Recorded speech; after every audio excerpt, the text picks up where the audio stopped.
Percuma sajalah, sewangi apapun parfum yang dipakai untuk menyemprot bau busuk, tetap tidak akan tahan lama.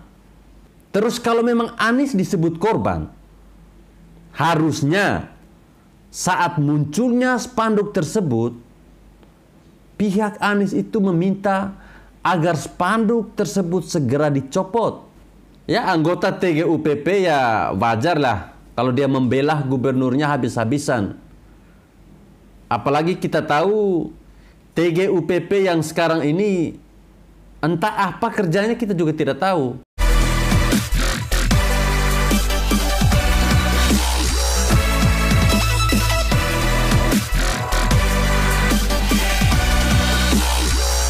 Assalamualaikum warahmatullahi wabarakatuh. Salam, salve, Om Swastiastu, Namo Buddhaya, salam kebajikan.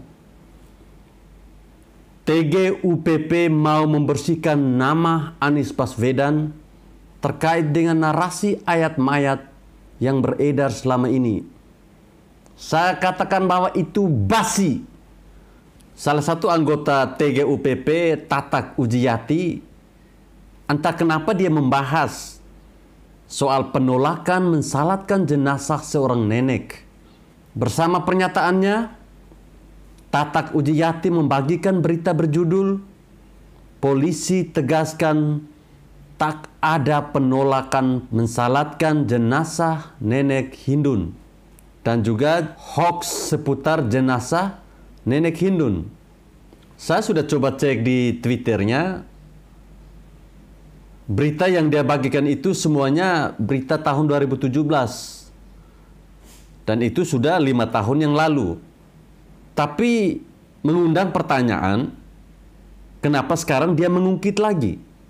Dia mengatakan bahwa Anies Baswedan adalah korban propaganda jahat ayat mayat di Jakarta.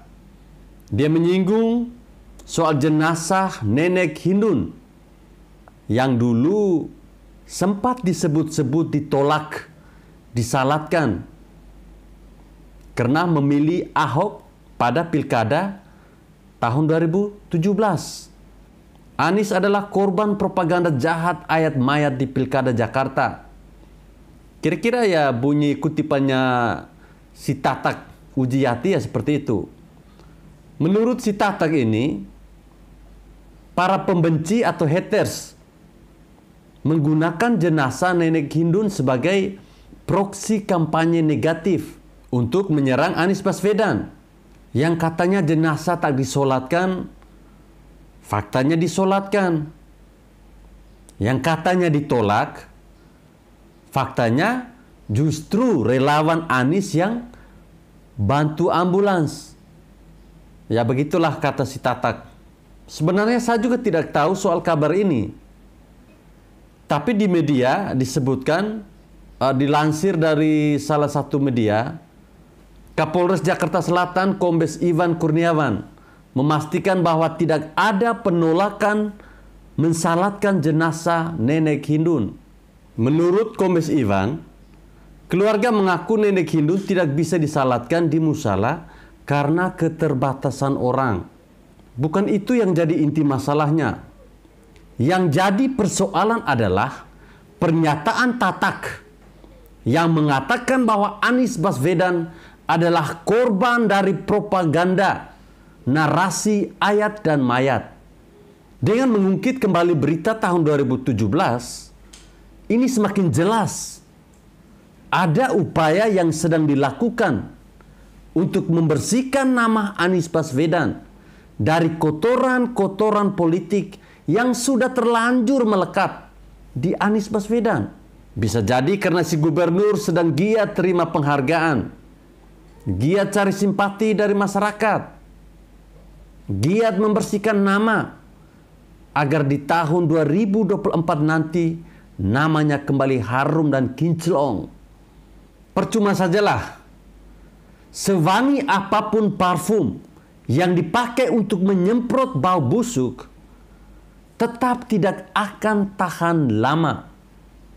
Kalau memang Anies Baswedan ini adalah korban, Kenapa ada banyak spanduk penolakan mensalatkan jenazah? Justru yang paling diuntungkan adalah Anies. Dan yang paling dirugikan adalah Ahok. Oke, kita kesampingkan dulu kasus nenek di atas. Kasus dari nenek Hindun. Ini soal cara memenangkan pilkada dengan cara yang sangat kotor. Tidak ada yang percaya kalau spanduk provokatif tersebut tidak berperan dalam memenangkan Anies di pilkada DKI. Spanduk tersebut nyata-nyata mengancam mereka yang berpikir untuk mendukung Ahok.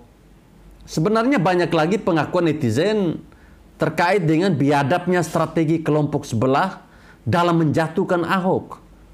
Ini membuktikan kalau mereka bukan hanya jahat, tapi mereka ini munafik sekaligus berusaha memutarbalikkan fakta. Terus kalau memang Anies disebut korban, harusnya saat munculnya spanduk tersebut, pihak Anies itu meminta agar spanduk tersebut segera dicopot atau mengutuk keras narasi tersebut. Tapi apa? Bahkan Jarod pernah diusir warga saat ingin salat Jumat.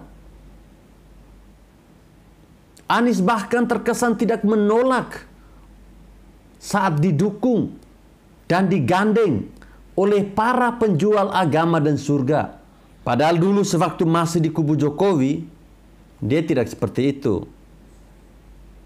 Memang Anies sekarang sulit untuk dilepaskan dari kelompok tersebut karena ulahnya sendiri yang terlalu kebelet ingin berkuasa.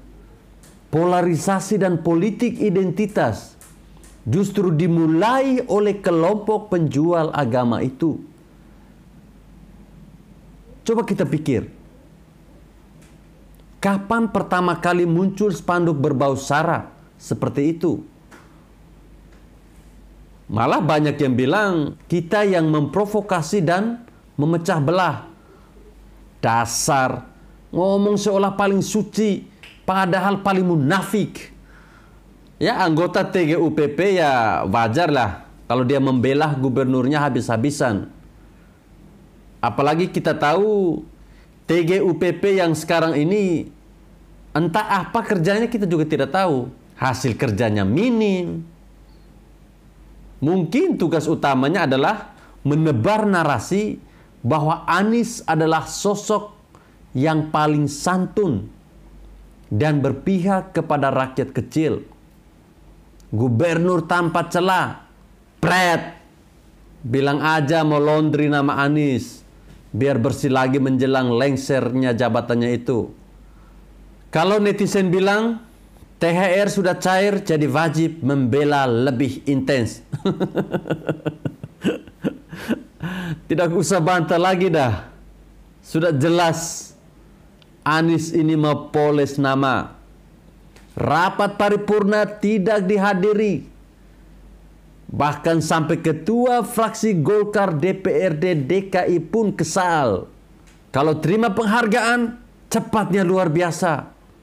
Saya rasa Anda ini kurang hebat membela Anies. Lebih cerdas lagi dong.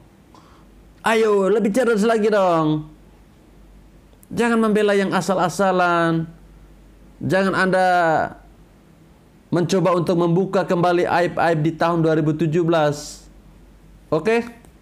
Saya rasa sekian video saya. Semoga berkenan kepada para penonton semua. Terima kasih.